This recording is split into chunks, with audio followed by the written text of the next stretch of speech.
नमस्कार, मैं जितेंद्र शर्मा। बात राजस्थान हाईकोर्ट ग्रुप डी परीक्षा की हम बात करेंगे, यानी परीक्षा की नहीं, भर्ती की परीक्षा की बात करेंगे। आचार संहिता आज नहीं लगी और कहा जा रहा था कि 4 को लगेगी, 7 को लगेगी, लेकिन हो सकता है कि 8 को, आज जो कि आज 8 तारीख है, 8 को भी नहीं लगी। अब बात हो रही है 9 तारीख की और बात हो रही है 10 तारीख की। ठीक है, लगने वाली है, आज नहीं तो कल लगेगी जरूर। राजस्थान हाईकोर्ट ग्रुप डी की परीक्षा, भर्ती की जो परीक्षा 2019 में ये वैकेंसी निकली थी, उसके बाद आज तक इसकी परीक्षा नहीं हुई थी। और चूंकि तमाम तरह के नेता इस पूरे मामले में सामने आए थे, उन्होंने कई तरह की बातें की थी, बेरोजगारों के अधिकारों की बात की थी। हो सकता है बेरोजगारों के अधिकारों की बात में उन्होंने अपने ही अधिकारों की बात की थी, अपनी राजनीति की बात की थी। लाखों लोगों ने फॉर्म भरे थे और तमाम तरह की बातें हाईकोर्ट प्रशासन के द्वारा कही गई थी, लेकिन आज तक एक भी बात का पालन नहीं किया गया था।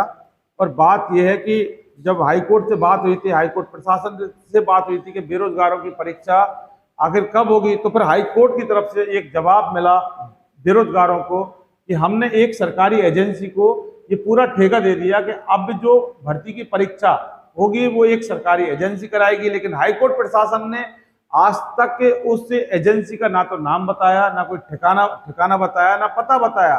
और सवाल एक है कि चूंकि राजस्थान हाईकोर्ट मिलोड है, माननीय राजस्थान हाईकोर्ट है, कोई सवाल उठा नहीं सकता और कोई पूछ भी नहीं सकता। चूंकि एक हम मीडिया वाले हैं और हम इतना तो हम पूछ सकते हैं, चूंकि हम किसी भी फैसले के खिलाफ नहीं पूछ रहे कि आपने एक फैसला क्यों दिया, लेकिन हम सिर्फ इस बारे में बात करते हैं कि आखिर राजस्थान हाईकोर्ट प्रशासन ने अगर उस एजेंसी को अगर ठेका दिया है तो एजेंसी कौन है उसको बताएं। चूंकि हम नहीं पूछ रहे, एक लाखों जो परीक्षार्थी, जो लाखों वंचित हैं, जो लाखों लोग जिन्होंने फॉर्म भरे थे और जो नौकरी के आस में बैठे हैं, और वो मात्र चतुर्थ श्रेणी कर्मचारी की नौकरी यानी कि ग्रुप डी की नौकरी के जो अभ्यर्थी हैं वो लगातार पूछ रहे हैं, लगातार हाईकोर्ट जाते हैं, बात करते हैं, लेकिन कहीं कोई उनको रिजल्ट नहीं मिलता और कोई जवाब नहीं मिलता।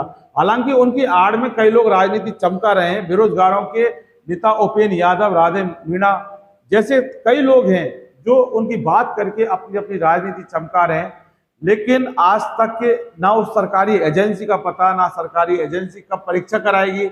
और हालांकि अभी एक कहने में आ रहा है कि 4 अप्रैल को, यानी कि 4 अप्रैल 2024 को, और तब सरकार बदल जाएगी। सवाल यह कि आखिर 2019 से जो ये भर्ती निकली, 2017 से 2019, 2019 से 2023, यानी पूरे 5 साल हो गए, लेकिन आज तक एक भर्ती की परीक्षा नहीं हुई। और जब भर्ती की परीक्षा नहीं हुई तो फिर बाकी नौकरी कब लगेंगी।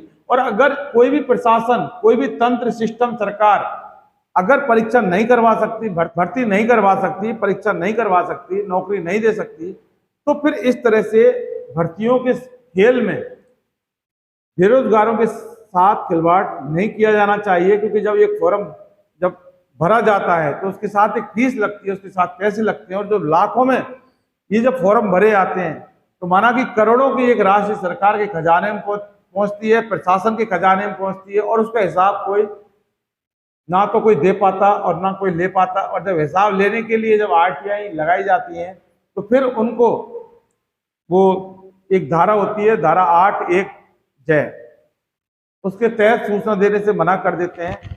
लेकिन इन बेरोजगारों का क्या कसूर है जिन्होंने राजस्थान हाईकोर्ट प्रशासन में ग्रुप डी के तहत एक अपने फॉर्म भरे थे, जिनकी परीक्षा अभी भी, यानी कि भर्ती की परीक्षा नहीं हुई। हालांकि उसके बाद संविदा पर बहुत सारे कर्मचारी नौकरी पर लगा दिए गए और वो आज भी नौकरी कर रहे हैं। लेकिन उन लोगों का दर्द कौन समझेगा जिन्होंने वाकई ग्रुप डी के फॉर्म भरे थे। और आज सरकार भी जाने वाली है, चुनाव भी होने वाले हैं, उसके बाद पता नहीं क्या होगा। क्योंकि इस सरकार में और इस प्रशासन में आज तक उनकी परीक्षा नहीं हुई, तो परीक्षा तो दूर की बात, जो एजेंसी सरकारी है उसका आज तक अता पता नहीं लगा। तो वाकई के अब उनका क्या होगा, भविष्य बहुत बड़े अंधकार में है, खतरे में है। और तमाम कयास लगाए जा रहे हैं और तमाम तरह के लोगों की बातों में आके ये जो बेरोजगार हैं ये अपना वक्त गुजार रहे हैं। लेकिन वाकई इनके भविष्य के साथ क्या होगा ये आज तक किसी ने इनको नहीं बताया। परीक्षा होगी, भर्ती की परीक्षा होगी, सरकार की एजेंसी कराएगी, ये एजेंसी कराएगी, वो एजेंसी कराएगी, मैं फलाना नेता, मैं ढीम का नेता, मैं ये कर रहा हूँ, मैं ऐसा कर रहा हूँ। और मैं वहां जाऊंगा, मैं प्रशासन में जाऊंगा, मैं सरकार से बात करूंगा, आप मेरे साथ आइए, हम आंदोलन करेंगे। ये सारी एक कहानी थी, ये सिर्फ राजनीतिक एजेंडा सेट करने की कहानी थी। बेरोजगारों के साथ एक कुठाराघात करने की एक साजिश थी, एक षड्यंत्र था। अगर वाकई कहते हैं ना कि किसी काम को अगर शिद्दत से किया जाए तो सारी कयानातें उसके साथ लग जाती हैं। अगर किसी भी नेता ने राजस्थान हाईकोर्ट ग्रुप डी की अगर बात की होती तो आज ऐसा कभी नहीं होता कि इनकी परीक्षा नहीं होती, और परीक्षा के बाद जिसकी नौकरी लगनी होती वो लग जाती। मात्र चतुर्थ श्रेणी कर्मचारी यानी ग्रुप डी की बात हो रही है, जिनके नाम पर काफी राजनीति की गई थी। लेकिन अब इन लोगों का भविष्य क्या होगा? अब भी पता है, कई लोगों के कमेंट आ रहे हैं कि साहब ठीक है, नौकरी नहीं लगी, भर्ती की परीक्षा नहीं हुई, हमारे पैसे दिला दो। अब वो पैसे कौन देगा साहब? पैसे आए कहां से? मतलब पैसे जो फॉर्म भरूं आए थे वो तो सिस्टम में पहुंच गया, अब पैसे कौन देगा? कौन उनसे पैसे लेगा? क्या इन्वेस्टिगेशन मीडिया वाला जितेंद्र शर्मा हाईकोर्ट जाएगा कि साहब इनकी अगर भर्ती परीक्षा नहीं हो रही तो फिर इनके पैसे दे दो? नहीं, ऐसा कभी नहीं होगा और ऐसा हो भी नहीं सकता, क्योंकि हम हमारी मर्यादा समझते हैं और हम माननीय राजस्थान हाईकोर्ट की मर्यादा भी समझते हैं। हम सिर्फ सवाल कर सकते हैं, सवाल भी एक मर्यादा में रह के, एक दायरे में रह के हम सवाल करते हैं, क्योंकि वह राजस्थान हाईकोर्ट है। न्यायालय से सवाल नहीं किए जा सकते, लेकिन चूंकि मामला न्यायपालिका प्रशासन का है, इसलिए हम थोड़ी बहुत बात कर लेते हैं। हमारा दावा है कि अगर कोई ऑर्डर होता हाई कोर्ट का तो ऑर्डर के बारे में हम कभी सवाल नहीं कर सकते।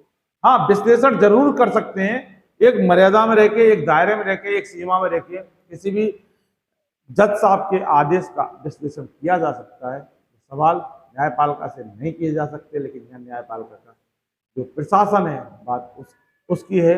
न्यायपालिका को चलाने के लिए जिन लोगों की जरूरत थी, जिन लोगों से फॉर्म भरवाए थे, जिन लोगों से पैसे लिए गए थे, उन लोगों की भर्ती की होनी थी, उन लोगों की परीक्षा आज तक नहीं हुई।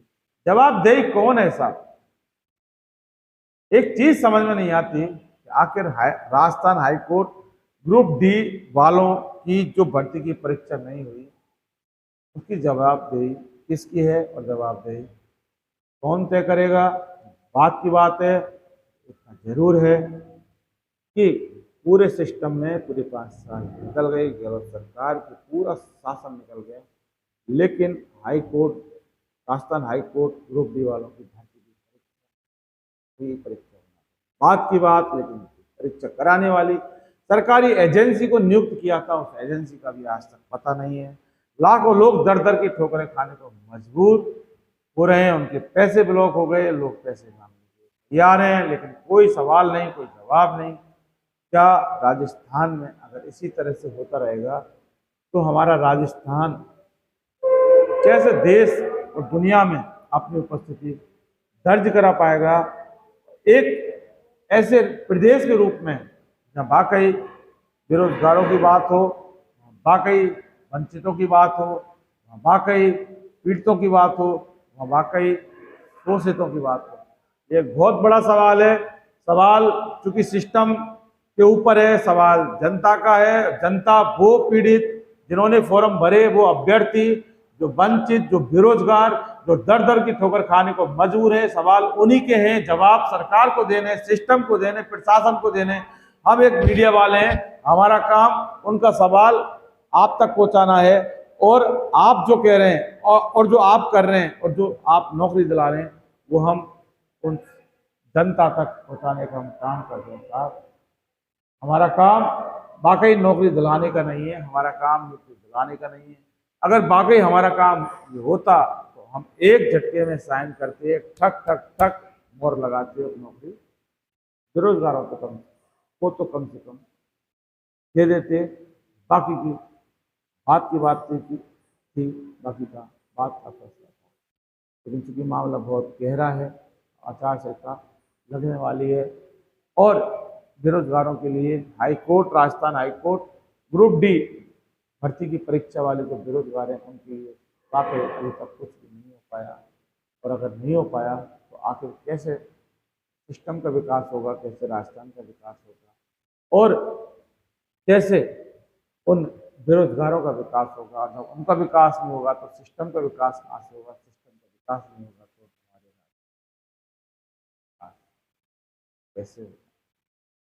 दोस्तों, आपने अगर हमारा इन्वेस्टिगेशन वीडियो चैनल सब्सक्राइब नहीं किया तो फौरन कर लीजिए और नीचे बेल आइकन जैसी घंटी है तो तुरंत दबाइए। और आप हमसे अब किस टॉपिक पर वीडियो चाहते हैं वो कमेंट सेक्शन में जाकर जरूर बताएं, जिससे कि हम आप किस टॉपिक का ध्यान रखते हुए आपके लिए उस टॉपिक पर वीडियो जरूर बनाएं। नमस्कार।